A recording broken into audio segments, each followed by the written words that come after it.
What's up guys, welcome back to Dive In Garage. And today, I'm gonna show you the progress I've made on Project Boost, done some fuel system upgrades, and I'm gonna talk about where I've been. Let's dive in.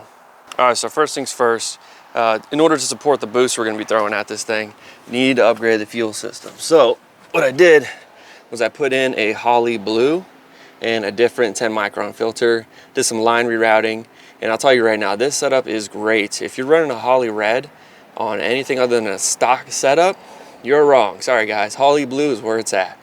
Otherwise, no changes back here. Still got my 100 micron filter, all the wiring. I'll probably end up changing this to a direct battery wire, but for now, this is just a switch 12 volt and working just fine.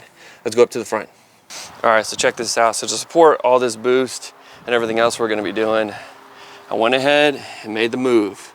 I know I've been messing with Edelbrock carbs probably ever since I've been doing YouTube. This is my first Holley style. This is a Brawler 750, and man, this thing is a beast. I think Hank needed a 750 the entire time we've been doing the build or running this truck. Yeah, I think that the 650 Edelbrock was severely underrated.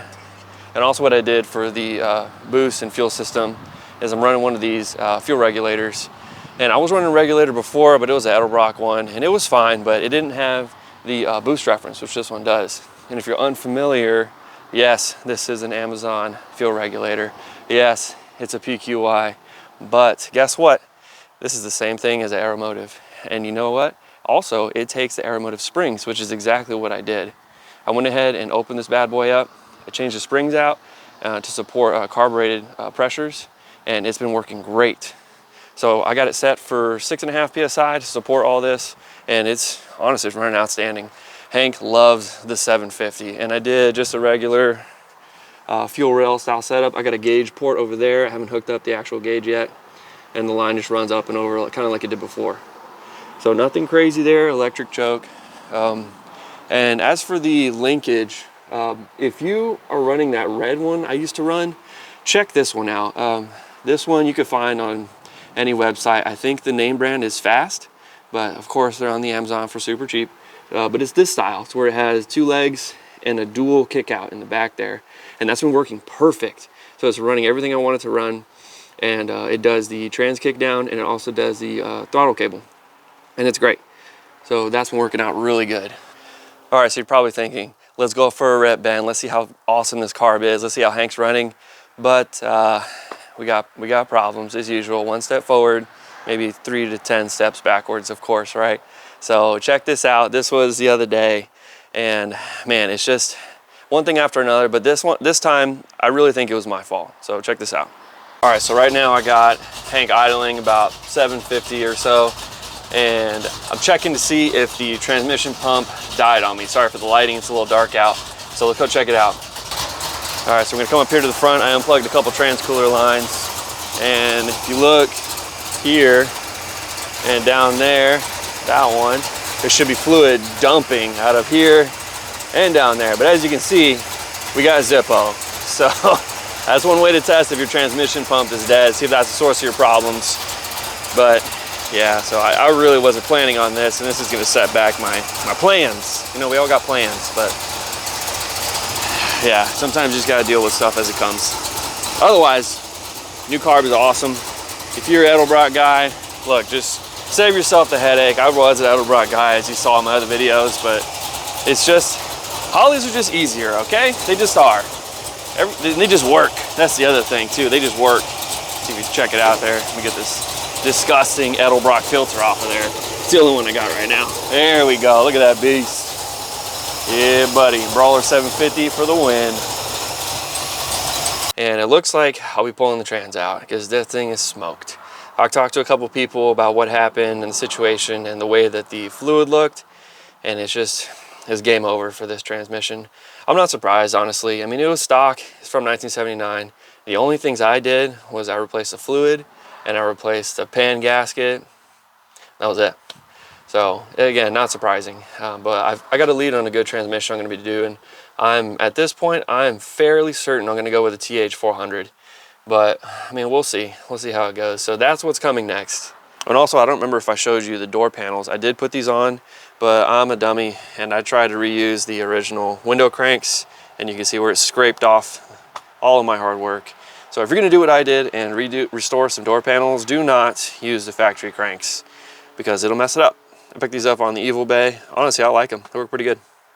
One last thing unrelated to the fuel, I put these headlights in, and I know, not everyone's all about these, but I just couldn't see with the old style ones. And I know they make like old looking factory style LED conversions, but honestly, I like this. It's pretty slick. And I don't know if you'll notice, but that one's supposed to be down there. Yeah, they're upside down.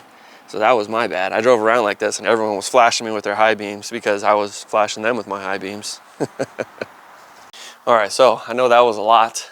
I've been real busy since, well, I guess here it is. So it was September, a few months ago in September, I actually went down to the hospital. Turns out I have a condition that was, honestly, it was gonna end my life. I'll be straight honest with you. If I didn't get it treated and didn't get all of the correct treatment at the right time.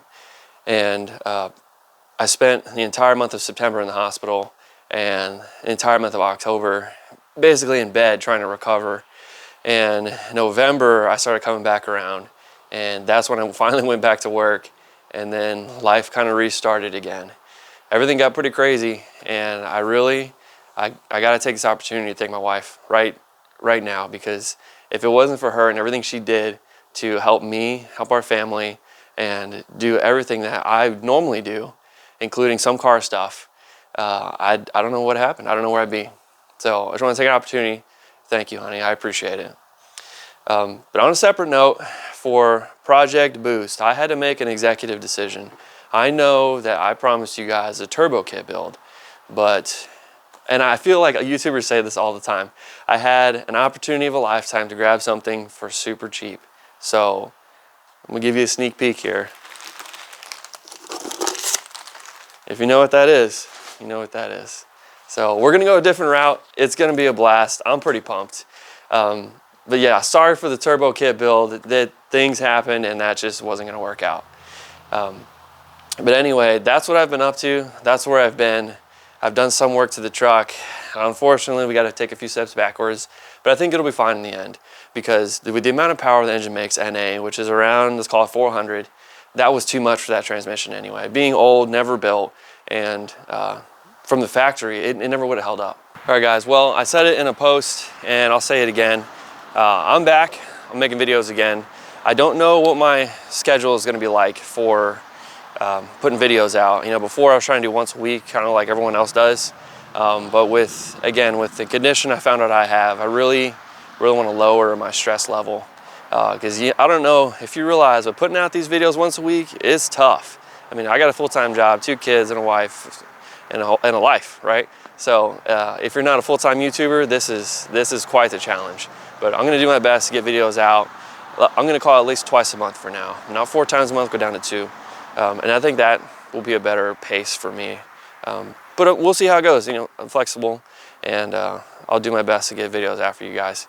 But that's it for today. If you liked the video, hit the like button, comment down below, share, and I'm excited for some future adventures. I also got some other stuff working on that I've been working on that you don't know about yet. So I'll put out a couple posts. Keep an eye on my Instagram @DivingGarage, and we'll catch you next time.